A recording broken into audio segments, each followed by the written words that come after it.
أفلا يتدبرون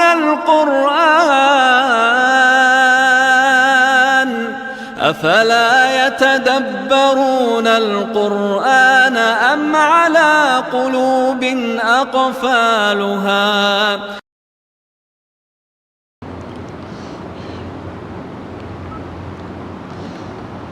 نحمده ونصلي ونسلم على رسوله الكريم أما بعد فأعوذ بالله من الشيطان الرجيم بسم الله الرحمن الرحيم ألف لام ميم الله لا إله إلا هو الحي القيوم صدق الله مولانا العظيم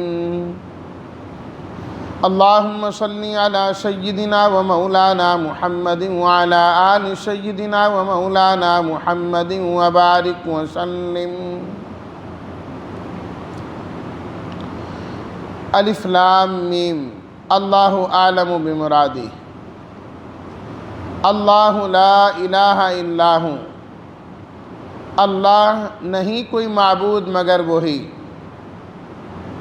الحی ہمیشہ سے زندہ، القیوم سب کو تھامنے والے اور قائم رکھنے والے ہیں۔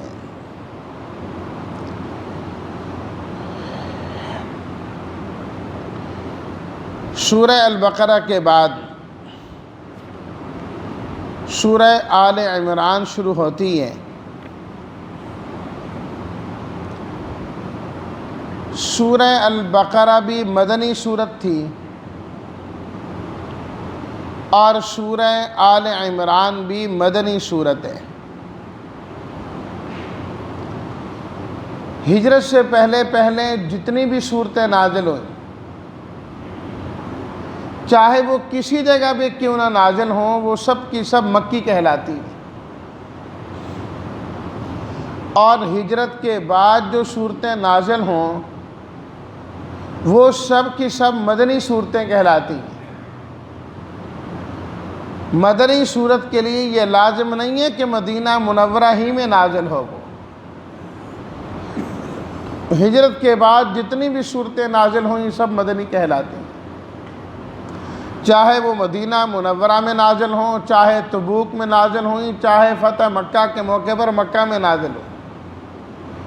جب ہجرت کے بعد ہیں تو مدنی صورتیں ہیں، وہ مدنی صورتیں ہی کہلائیں۔ مکی صورتوں میں زیادہ تر عقائد کا بیان ہے، اور جو مدنی صورتیں ہیں ان کے اندر زیادہ تر احکامات کا بیان ہے۔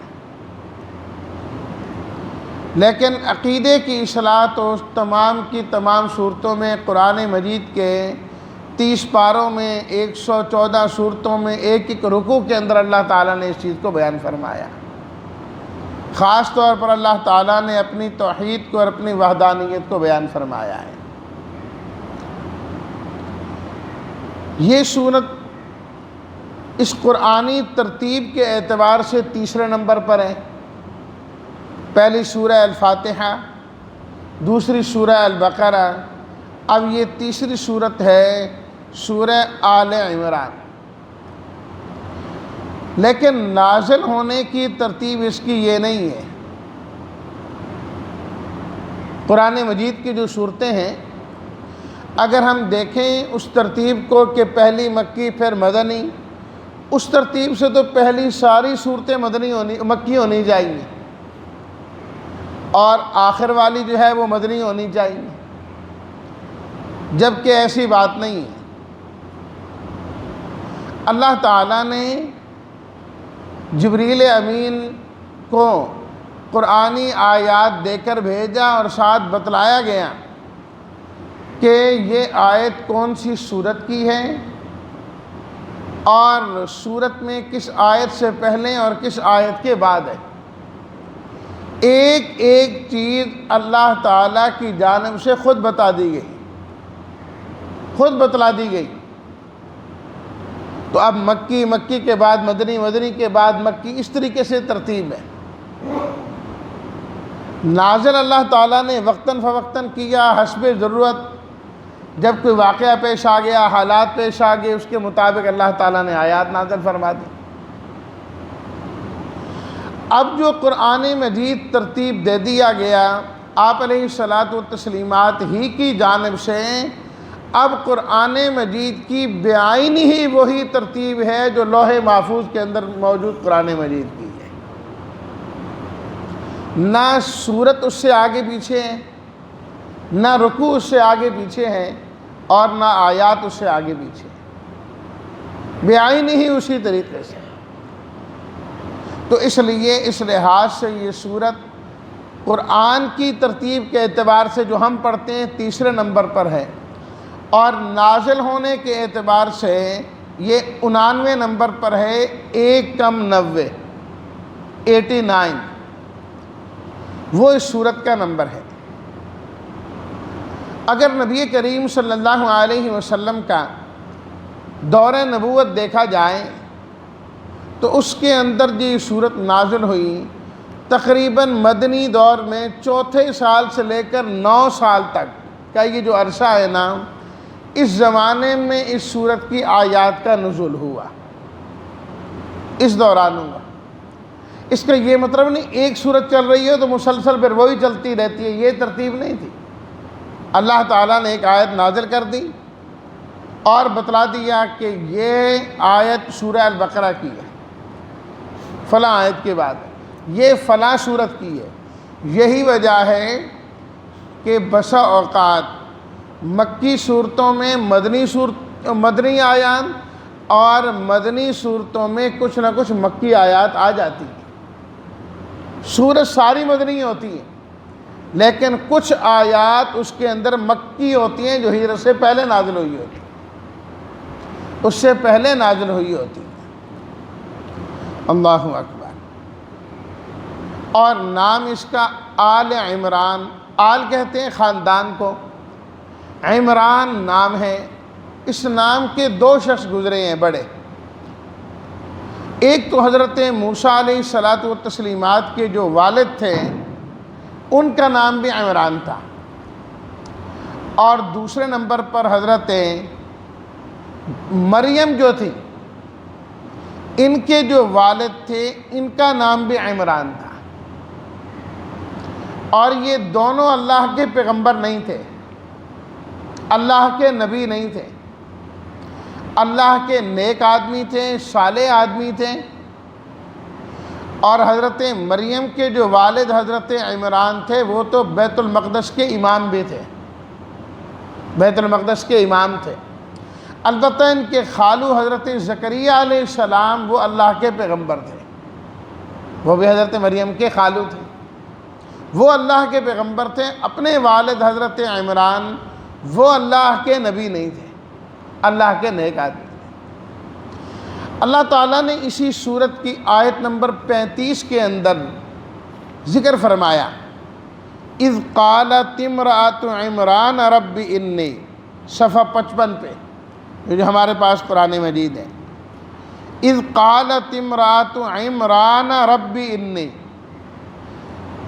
جب حضرت عمران کی بیوی نے یہ دعا کی، ربی انی نذرت لک ما فی بطنی محررا، کہ میرے پیٹ میں جو کچھ ہے میں نظر مانتی ہوں کہ وہ اللہ کے لیے آزاد ہوگا، آپ مجھ سے قبول فرما لیں۔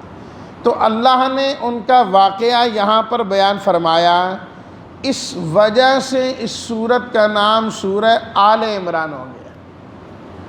اور اسی طرح اس سے پہلے آیت نمبر 33 کے اندر بھی اللہ تعالیٰ نے فرمایا، ان اللہ اصطفیٰ سے آج شروع ہو رہی، ان اللہ اصطفیٰ آدم و نوحا و آل ابراہیم و آل عمران علی العالمین۔ تو یہاں پر بھی عمران کا ذکر آیا اور آل عمران کا ذکر آیا، حضرت عمران کے خاندان کا ذکر آیا۔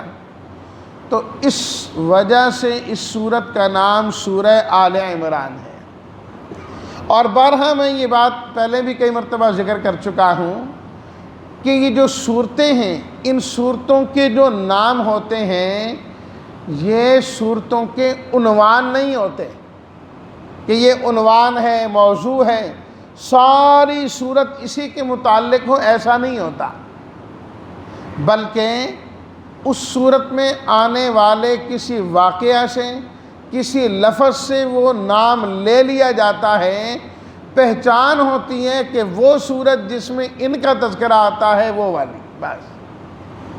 ہم نے پیچھے سورہ البقرہ پڑھی ہے تفصیل کے ساتھ۔ اب البقرہ کا معنی تو کیا ہوتا ہے؟ گائے۔ تو کیا پوری صورت میں اللہ تعالیٰ نے گائے کے متعلق ذکر کیا؟ نہیں، ایک جگہ صرف اللہ تعالیٰ نے گائے کا واقعہ بیان فرمایا، لیکن پوری صورت کا نام سورہ البقرہ، وہ صورت جس کے اندر گائے کا تذکرہ موجود ہے، گائے کا واقعہ موجود ہے، بس پہچان کے لیے۔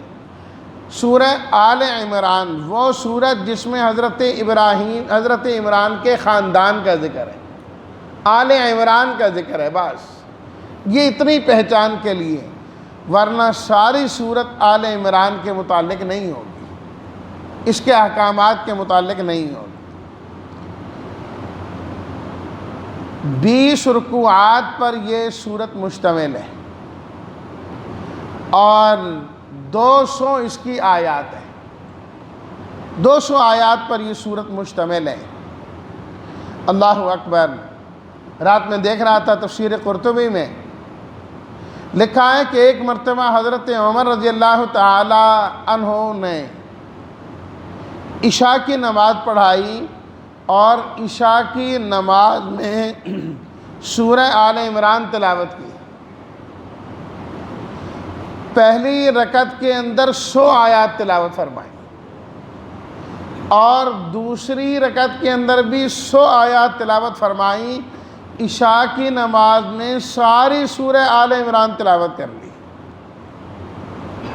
پڑھنے والوں کو بھی شوق تھا اور سننے والوں کو بھی شوق تھا۔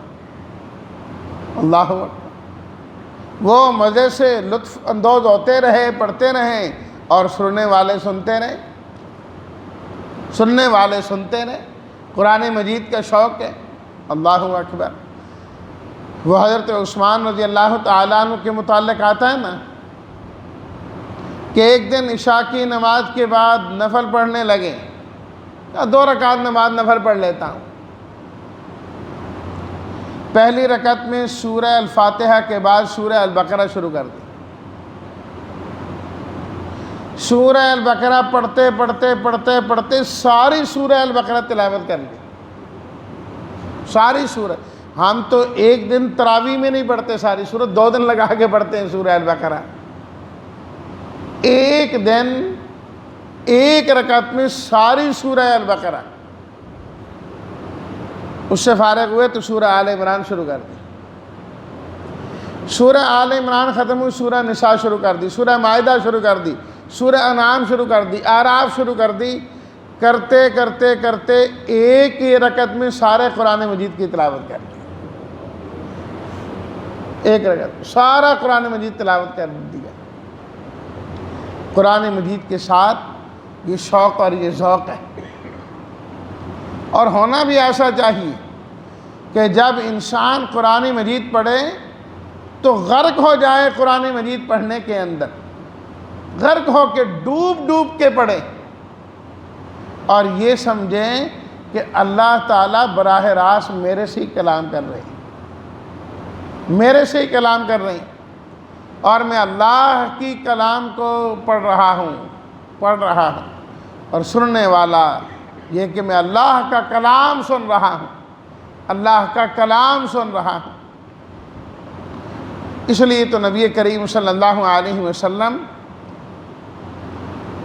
جب نفل ادا فرمایا کرتے تھے تو آپ کا قیام انتہائی لمبا ہوتا تھا، لمبا ہوتا تھا قیام آپ کا۔ تو قیام لمبا ہونے کا مطلب کیا ہے کہ آپ علیہ الصلاۃ والتسلیمات قرآن مجید کی تلاوت بہت زیادہ فرما رہے ہیں کہ قیام کرتے کرتے نماز پڑھتے پڑھتے پاؤں پر ورم آ جاتے تھے، ورم آ جاتے تھے پاؤں پر۔ عرض کیا گیا جی اللہ تعالیٰ نے تو آپ کے لیے مغفرت کے اعلان پہلے کیے ہوئے ہیں، لیغفر لک اللہ ما تقدم من ذنبک وما تأخر۔ تو پھر آپ اتنی عبادت کرتے ہیں۔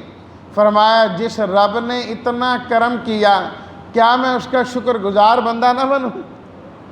جو اتنی نعمتیں دے رہا ہے مجھے اس کا شکر گزار بندہ بھی تو بننا چاہیے نا۔ تو اس لیے میں قیام کرتا ہوں۔ تو آپ علیہ الصلاۃ والتسلیمات کی جو نماز تھی وہ لمبے قیام والی تھی، لمبے قیام والی تھی۔ ایک ہوتے مختصر قیام، مختصر رکوع، مختصر سجدہ، وہ بھی ٹھیک ہے کہ 2 رکعت پڑھی، سلام پھیرا، پھر 2 رکعت پڑھی، کہ اللہ ہر سجدے کی وجہ سے انسان کا درجہ بلند فرماتے ہیں۔ لیکن جو افضل نماز ہے وہ لمبے قیام والی ہے، کیونکہ اس کے اندر قرآن مجید کی تلاوت زیادہ ہے، قرآن مجید کی تلاوت زیادہ ہے۔ تو حضرت عمر رضی اللہ تعالیٰ عنہ نے ساری سورہ البقرہ کی تلاوت ایک ہی نماز کے اندر آل عمران کی تلاوت کر لی۔ مضامین کے اعتبار سے اگر ہم اس سورت کو دیکھیں تو یہ سورت 4 بڑے بڑے مضامین پر مشتمل ہے، 4 بڑے بڑے مضامین پر۔ ایک مضمون تو اللہ کی توحید کا ہے کہ اللہ تعالیٰ نے اپنی وحدانیت بڑے واضح طور پر اس سورت کے اندر بیان فرمائی، اور یہ شروع آیت سے لے کر تقریباً 80 نمبر آیت تک یہ مضمون جاتا ہے۔ 80 نمبر آیت تک اللہ تعالیٰ کی توحید کا مضمون اور مختلف شبہات کا جواب۔ اور ہم نے پچھلی صورت میں پڑھا سورہ البقرہ میں، آمن الرسول بما انزل الیہ من ربہ والمؤمنون، کہ اللہ کے پیغمبر ایمان لاتے ہیں۔ اللہ کے پیغمبروں کا ایمان کیسا ہے اللہ تعالیٰ نے اس صورت کے اندر بیان فرمایا کہ ہمیشہ اور ہر حال میں وہ اپنے رب کو پکارنے والے، اپنے اللہ کو پکارنے والے ہیں۔ اس میں حضرت مریم کا ذکر کیا، حضرت زکریا کا ذکر کیا، حضرت یحییٰ کا ذکر کیا، حضرت عیسیٰ علیہم الصلاۃ والتسلیمات، ان تمام کا ذکر کیا، اور فرمایا کہ ان کو جب بھی کوئی ضرورت پیش آئی انہوں نے اللہ سے مانگا، اللہ ہی کو پکارا۔ فرمایا انسان کا یہ ایمان ہونا چاہیے کہ میری ہر ضرورت کو پورا کرنے والا صرف اور صرف ایک اللہ ہے۔ اور اس کے بعد آیت نمبر 81 سے جو ہے دوسرا مضمون شروع ہوتا ہے، وہ ہے نبی کریم صلی اللہ علیہ وسلم کی رسالت کا۔ تقریباً 102 نمبر آیت تک یہ جاتا ہے۔ اس کے اندر اللہ تعالیٰ نے نبی کریم صلی اللہ علیہ وسلم کی نبوت اور رسالت کو بیان فرمایا، اور پھر 102 نمبر آیت سے لے کر آخر تک، آخری رکوع کو چھوڑ کر 19ویں رکوع تک اللہ تعالیٰ نے جہاد اور انفاق فی سبیل اللہ کا ذکر کیا۔ اس میں غزوہ بدر کا تذکرہ، غزوہ احد کا تذکرہ اللہ تعالیٰ نے بڑی تفصیل کے ساتھ فرمایا، اور یہ بات واضح کی کہ تم نے اللہ کے حکم کے مطابق چلنا ہے، ڈرنا نہیں کہ جہاد کے لیے جائیں گے تو مر جائیں گے۔ فرمایا موت اللہ نے جب لکھی ہے تب آئے گی، اگر میدان جہاد میں مارے جاؤ گے شہادت کا ثواب ملے گا، اور کیا چاہیے تمہیں۔ اور پھر آخری رکوع میں اللہ تعالیٰ نے ان تمام مضامین کا پھر سے اعادہ فرمایا جو پوری صورت کے اندر جو ہے وہ بیان فرمائے گئے تھے۔ تو یہ 4 اس کے بڑے اور بنیادی مضامین ہیں۔ یہ ہیں اس صورت کا موٹا موٹا خلاصہ اور اس کے مضامین جو ہم تفصیل کے ساتھ پڑھیں گے تو میں نے آپ کے سامنے ذکر کر دی ہیں۔ ایک تو اس صورت کا تعارف کہ اس کے اندر کیا ہے اور کس نام اور باقی ساری چیزیں میں نے آپ کے سامنے وضاحت کے ساتھ ذکر کر دیں۔ انشاءاللہ اب ان تمام چیزوں کی تفاصیل کل کے درس سے انشاءاللہ ہم پڑھیں گے آیات کے لحاظ سے۔ اللہ تعالی ہم سب کو قرآن مجید کا صحیح فہم نصیب فرمائے اور اس پر عمل کرنے کی توفیق عطا فرمائے۔ وآخر دعوانا ان الحمدللہ رب العالمین۔ Like it, share it, subscribe it.